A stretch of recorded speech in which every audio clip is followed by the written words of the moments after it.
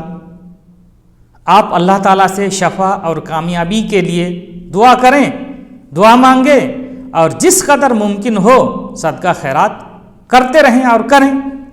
لیکن یہ دونوں طرح کی نظریں، چاہے نظر محمود ہو یا نظر مکروہ، یہ جو دو قسمیں بتلائی گئیں نظر کی، نظر محمود اور نظر مذموم یعنی مکروہ، یہ دونوں قسم کی نظریں، یہ دونوں قسم کی نظریں چاہے نظر محمود ہو یا نظر مکروہ، ان کو پورا کرنا واجب ہے، کیونکہ انسان خود ان کو اپنے اوپر واجب کرتا ہے، اس لیے واجبی طور پر اسے پوری کرنا ہے اور پوری کرنا ضروری ہے۔ نظر کے سلسلے میں اللہ کے رسول صلی اللہ علیہ وسلم کی ایک حدیث ہے، من نذر ان یطیع اللہ فلیطعہ ومن نذر ان یعصی اللہ فلا یعصہ، یعنی جو شخص اللہ تعالیٰ کی اطاعت کی نذر مانے تو اسے چاہیے کہ وہ اللہ تعالیٰ کی اطاعت کرے، یعنی اپنی نذر پوری کرے، اور جو شخص اللہ تعالیٰ کی نافرمانی کی نذر مانے تو وہ اللہ تعالیٰ کی نافرمانی نہ کرے، یعنی وہ نذر پوری نہ کرے، تو کیا کرے گا؟ اس کے بدلے میں وہ کفارہ ادا کرے گا۔ نذر پوری نہیں کرے گا، معصیت کی نافرمانی کی نذر پوری نہیں کرے گا، بلکہ اس کا کفارہ ادا کرے گا۔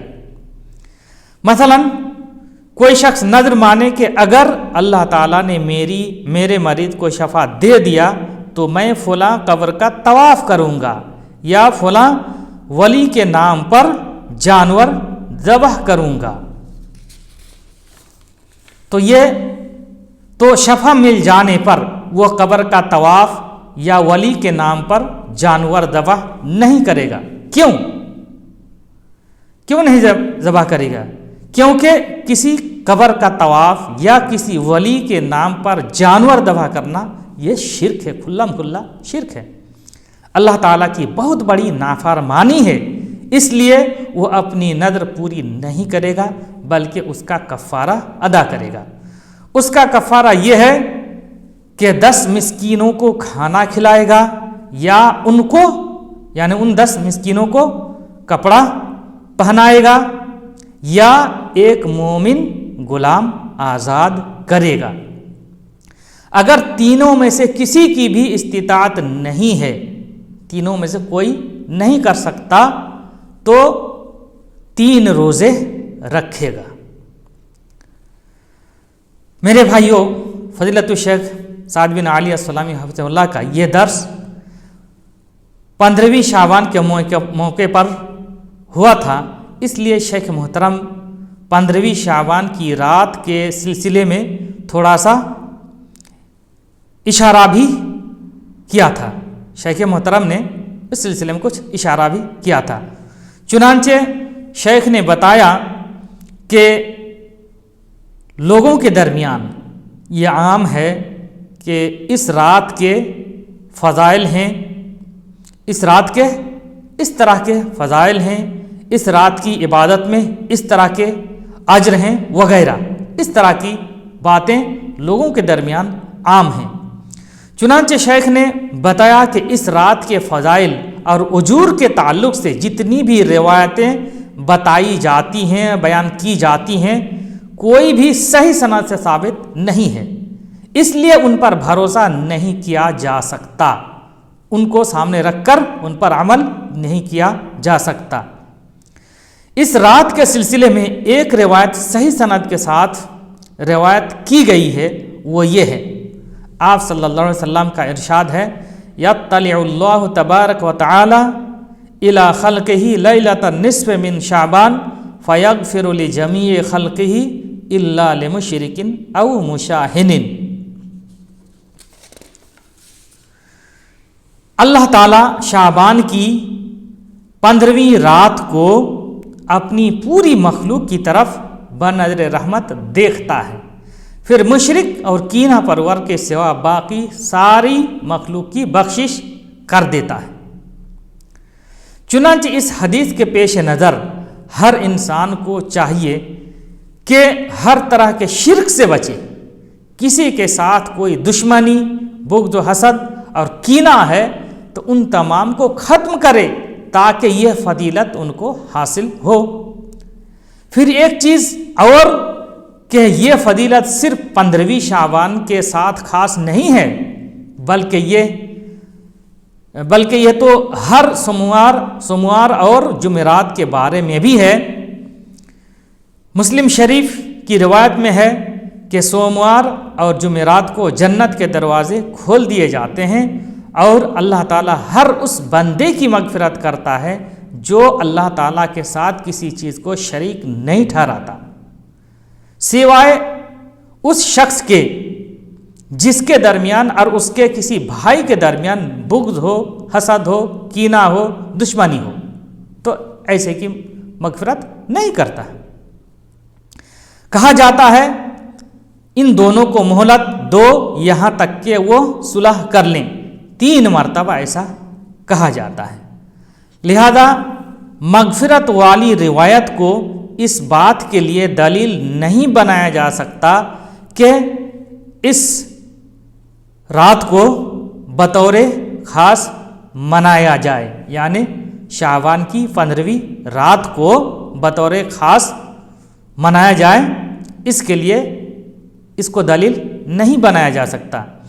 اسی طرح محفل منعقد کرنا 15ویں شعبان کو یہ بھی صحیح نہیں ہے، اور کسی طرح کی کوئی خصوصی عبادت 15ویں شعبان کی رات کو ثابت نہیں ہے، اس لیے نہیں کرنا ہے، اور مغفرت والی روایت کو اس کے لیے دلیل نہیں بنایا جا سکتا۔ ورنہ اگر اس کو ان سب کے لیے دلیل بنایا جا سکتا ہے تو پھر سوموار اور جمعرات کو بھی یہی فضیلت حاصل ہوتی ہے۔ لہذا ضعیف اور من گھڑت روایتوں کو دلیل بنا کر شعبان کی 15ویں رات کو منانا اور بطور خاص عبادت کرنا صحیح نہیں ہے، اس سے بچنا چاہیے۔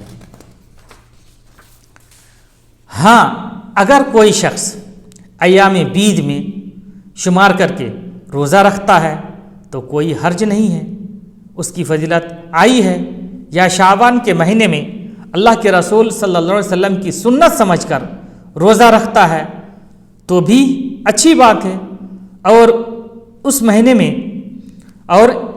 میں صرف 15ویں شعبان کو نہیں بلکہ اس پورے مہینے کے اندر کثرت کے ساتھ روزہ رکھنا سنت ہے۔ اللہ کے رسول صلی اللہ علیہ وسلم اس مہینے میں کثرت کے ساتھ روزے رکھتے تھے، زیادہ سے زیادہ روزے رکھتے تھے۔ اللہ تعالی ہم سبوں کو کتاب اللہ اور سنت رسول اللہ صلی اللہ علیہ وسلم کی مکمل اتباع کرنے کی توفیق عطا فرمائے۔ اللہ رب العزت جب تک ہم لوگوں کو زندہ رکھے، صحیح ایمان، صحیح عقیدے اور صحیح عمل کی توفیق بخشے، اور جب بھی اللہ رب العزت ہمارا خاتمہ فرمائے تو ہمارا خاتمہ بالخیر فرمائے، اور ہماری زبان کا آخری کلمہ توحید لا الہ الا اللہ ہو۔ وصلی اللہ علی نبینا محمد وعلی آلہ وصحبہ اجمعین وجزاکم اللہ خیرا۔